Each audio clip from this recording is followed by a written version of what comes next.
Earnings week continues, and today the spotlight is on Visa, and very interestingly, they actually reported a very rare quarterly revenue miss, and the shares are down after this in the pre-market today. And in fact, their third quarter results, earnings per share 251, much better than the analyst target of 243. But look at that, their revenue of 8.9 is marginally lower than the 8.96 that the market had expected. Now, the effect on the share price, as we can see here, it is the pre-market, it is down nearly 4%, and this is one that I am adding into the portfolio. Now, I'm going to explain why throughout the episode, as well as put it into our valuation model, so you can see the margin of safety and the upside. But let's kick off with their quarterly results investor presentation, just to show you why we do believe there is nothing to worry about. In terms of their top line net revenue, they are up double digits, 10%, which is very nice to note. And when you do look at it at a GAAP or a non-GAAP basis, their earnings per share as well, we are looking at a year-on-year increase of double digits, 12 to 20%. In terms of some of the key performance indicators, well, as we said, revenue up 10%, bottom line up 17%, EPS up 20%, and as we can see, whether or not you do look at it on a GAAP or non-GAAP basis, still showing some very strong growth. Now, they do have some other performance indicators that they look at. Payment volumes up 7%, and when you look at the total processed transactions, again, nice strong double digits, which is very consistent when we have looked at their other investor presentations on a quarterly basis. These are very consistent results that they do produce year on year, quarter on quarter. Now, for those that are just interested in the makeup behind the 10% increase to the net revenue, well, we can see service revenue, data processing, as well as their transactional revenue up high single digit. They have other revenue up very significantly, with client incentives up 11%, ensuring that we can see here, in fact, net revenue is up 11%. Now, one thing that we love about this company, we are going to look at this in detail, the metrics to understand, but their free cash flows continue to increase at a very strong rate. We're talking about 4.7 billion when the quarter 3 year to date sits at 12.4. On top of that, what do Visa do? Well, they also have some very large share repurchases. We're going to look at the total effect over the last 10 years and the dividends as well. Whilst maybe this isn't one to consider purely for the dividend, they do in fact increase the dividend at a very rapid rate. Now, moving forwards in terms of the full year as well as the expectation for the next quarter, net revenue, they're anticipating low double-digit increase. Full year, low double digit as well to close out 2024. And in terms of the EPS growth, the higher end of low double digit, and again for the full year, low teens. So one thing that really needs to pop out from this company, one of the reasons why we love it, it still grows at a very nice rate. We're talking double digits, both on the top line as well as EPS. Now, when we go back to the company, in terms of the performance, and as we mentioned, negative 4% so far in the pre-market, they do get a double buy from Seeking Alpha and Wall Street, a hold from Quant, and it is now trading when the market opens in the midpoint of the 52-week range. It could come down all the way to the lower end of that scale as well. In terms of the yield, when it will open, it will be marginally higher, but still will be below 1%, and that forward P we do believe will come around the 24 mark. S&P right now does sit at around 23, so only marginally higher. And when we look at the performance, look, up 10% over the last 12 months, over the last 10 years, up 406%. This is one, and as we will come to show you graphically, has significantly outperformed the S&P 500. Now, let's get right into the details of this company, why we love this company, why it's been on our radar, and why we're going to execute. 99 very safe dividend score, probably not important to a lot of people. Nonetheless, we like to go through it. And a double-digit increase just in October, and as we're about to see, that is very consistent with their historical performance. What does the 99 very safe score mean? Well, ultimately it means a dividend cut for Visa is highly unlikely. Now, a lot of people will keep saying a recession is inbound. Well, maybe it is, maybe it isn't, but how did they do in the past? The 07-09 Great Recession, they in fact increased the dividend, and when we look at the sales, plus 9.5%, bear in mind this was significantly above the average. The S&P sits around negative 12 during that period. In terms of dividend growth, very consistent, 16% in October 23, 16% over the last 5 years, and 18% over the last 10. For those that do want to see as well, when we do zoom out, they have been increasing those dividends over the last 15 years consecutively. Now, one thing to note, dividend yield theory, something we do start off looking at on this channel, tells us a company is undervalued when the current yield sits above the 5-year average, As we said, market isn't open, so the yield will be even higher. So we do have a strong undervaluation signal on the yield. And as we said, the forward P will climb down to around 24. So again, a double undervaluation signal, yield higher than the 5-year, as well as the forward P sitting below the rolling average. Now, we do note the financial sector PE does sit around 12, which is much lower, but bear in mind there are a lot of low quality companies sitting within this bracket, and as we are about to see, a lot of strong metrics for Visa are much, much better than the sector median.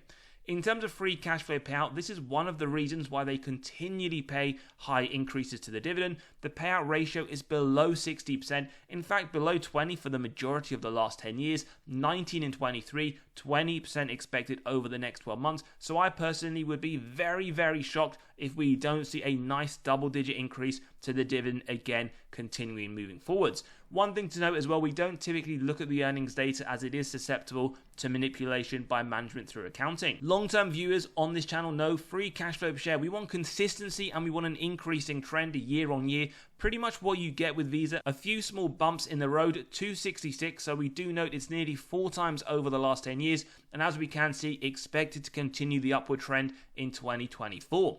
In terms of sales growth, well, we're about to look at that as well in detail, but 3 to 7% is what we want to see as a minimum. And what did we just look at their investor presentation just from yesterday evening? Double digit into 2024 expected, and we can see that has pretty much been a consistent theme over the longer term. Granted, we do have an anomaly in 2020, that COVID year, which does make complete sense. Numerically, then, we can see pretty much nearly tripled their top line over the last 10 years. And on top of all of this good metrics that we do see, they have been returning excess cash. They have been buying back shares on a consistent basis year on year. And there is no reason to believe that this will stop anytime soon. In terms of the ROIC, a very important metric, return on invested capital, we want to see a minimum of 10%. Give us faith, management are able to effectively allocate their capital.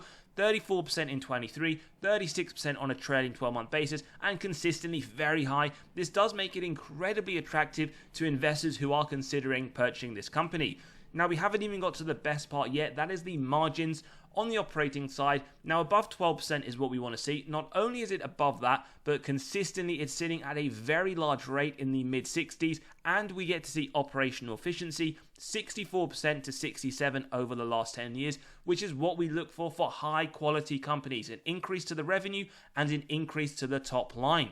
Free cash flow margin as well, phenomenal, 60s over the last few years. This is truly one of the few that we would say are a very, very strong free cash flow machine. The final metric that we like to discuss is the net debt to EBITDA. That is the earnings before the interest, tax, depreciation, and amortization. Below 3 is what we want to see, and these are the number of years it would take the company to pay off all of their debt net of cash on hand, and ultimately correlates to both dividend safety and balance sheet strength. Now look, this is a very strong balance sheet, 0.05 in 23, 0.14 over the next 12 months. Honestly, their balance sheet, very strong. Dividend, absolutely no worries. And in conjunction with the very low free cash flow payout, we would anticipate some very large increases into the future. We also want to point out insider and institutional movement. Insider ownership starting off at 0.19%. We do note 55 million worth of sales by the insiders over the last year, but what we note in the more recent quarter, we are yet to see any buying or selling, but pretty much every single quarter we are seeing insiders sell.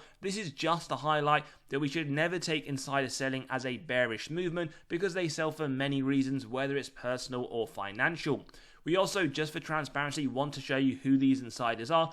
And the latest one, we do have an insider, Paul F, on the 15th of May, sold around 25,000 shares for just over $7 million. Now, a lot of people will have their eyes drawn to Nancy Pelosi, the famous US Congress member, who seems to have 100% hit rate on those stocks that she does buy. We do note she did sell her shares at $263. Right now, as we said, in the pre-market trading around $255. As always, though, we wouldn't take any of this as affecting our investment thesis. But again, information is there. And if you are interested to see her recent buys and sells, we did do a video not too long ago. In terms of institutions, well, 82% ownership, around 50 billion worth of sales over the last year. And we do see buys, but significantly lower during the same period. And when we do draw your attention to the more recent quarter, institutions have been buying pretty much double the amount they have been selling. please do understand institutional buying, or in fact insider buying, or members of Congress buying or selling. Always have your own investment thesis, always do your own due diligence before executing on any shares. Also, just to let you know, we have released our latest article. We have one for the paid members where you have an undervalued spreadsheet running through 55 dividend growth stocks, and we also have many others for those that are just looking at free subscription. If you want access to any of these, you can click on the pinned comment below and start reading straight away.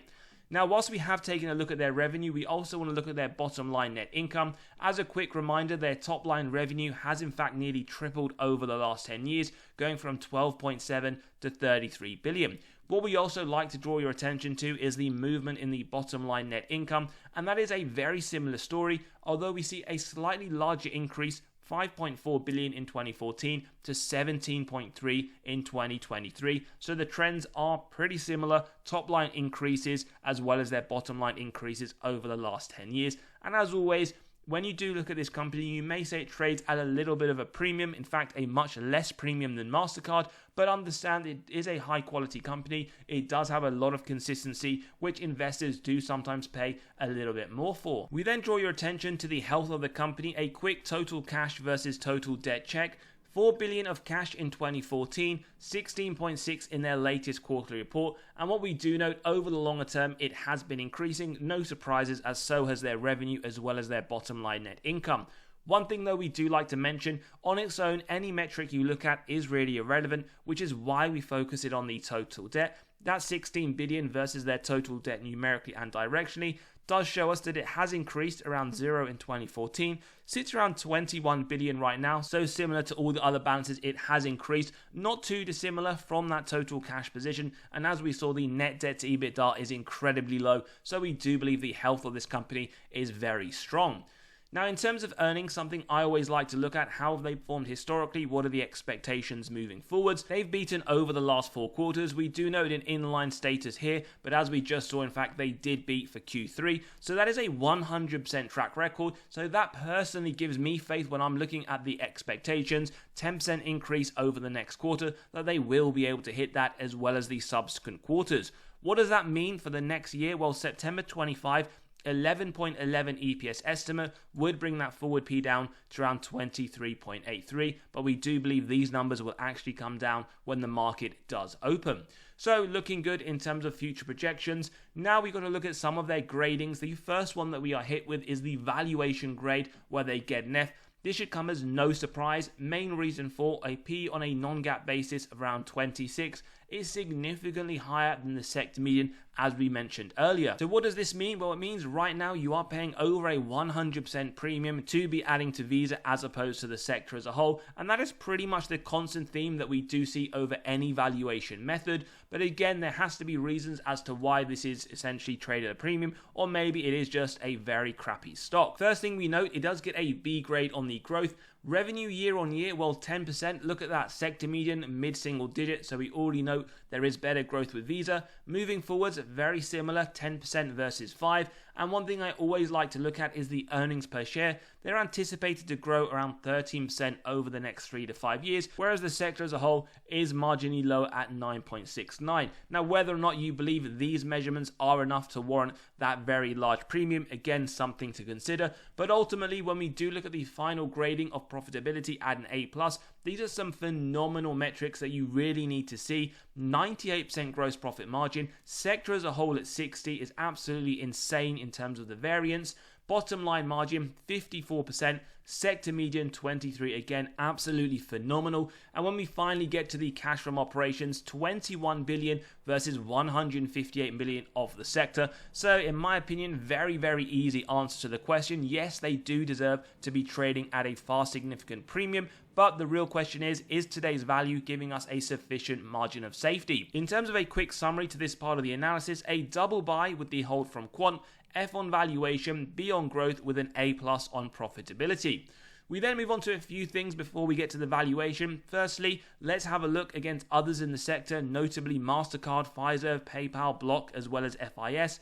What we can see over the last year, Visa has been one of the top performing in around third place out of the last 6. Not dissimilar from MasterCard as well, sitting around 10%. Then we get to over the last 5 years, and we do again see a very similar trend. They are sitting in the top 3 out of their competitors, although we do know MasterCard does take that top place at 63%. And when we look at over the last 10 years, we can see Visa up 436%, with MasterCard taking the top place at 527. Now, before we move on, a lot of questions come in. Do you prefer MasterCard? Do you prefer Visa? In all honesty, they are both very strong companies, and whilst historically MasterCard may have outperformed, right now we have to look at today's valuation, and MasterCard does trade at a much higher premium than Visa. Whether or not one will outperform the other, in my opinion, I will always base these investment decisions on what looks the better valued company, but ultimately you could have both of these companies in your own portfolio if you do get them at a very good valuation with a nice margin of safety. Ultimately, one of the questions I had to ask before putting this company in the portfolio is,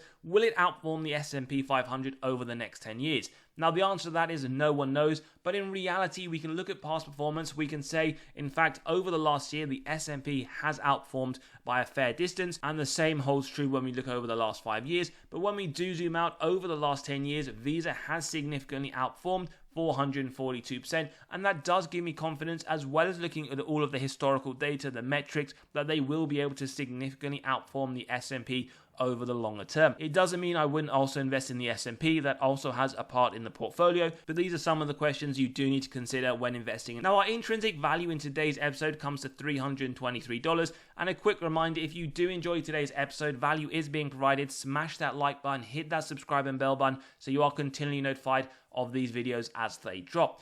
Now, how we got to our intrinsic value of 323, we have used 2 investment models. The dividend discount, where we have the yearly dividend growth, as we can see, very, very gorgeous, 16% over the last few years. In terms of what we've gone for, a little bit more conservative, 7.25, and we get our first undervaluation signal. We then put it through the DCF model, where we have the free cash flow year on year. We're looking at some very strong growth, 16.6% over the 10-year period. Now, we've gone incredibly what we would say is conservative, 8% moving forwards. That is lower than both the average as well as the more recent increase of 10%. So do bear that in mind. And the discount rate of 8% does give us the present value of future free cash flows and terminal value. We then add together with the cash, subtract total debt, get the equity value, divide by shares outstanding, and we have a massive undervaluation signal. Also, do bear in mind, if you don't agree with any of the numbers, you can grab a copy of this model in the pinned comment below and use this for any other company as well. So the intrinsic value is just the average of these 2 models, and what we know with the current price at $255, we always like to put a margin of safety. Now, we use 10% if we believe it meets 3 criteria: a wide moat, strong financial metrics, good forward-looking data. You could probably argue that Visa does hit all of those 3, and therefore it is a buy up to $291. But as always, we do keep going till it's near the current trading price.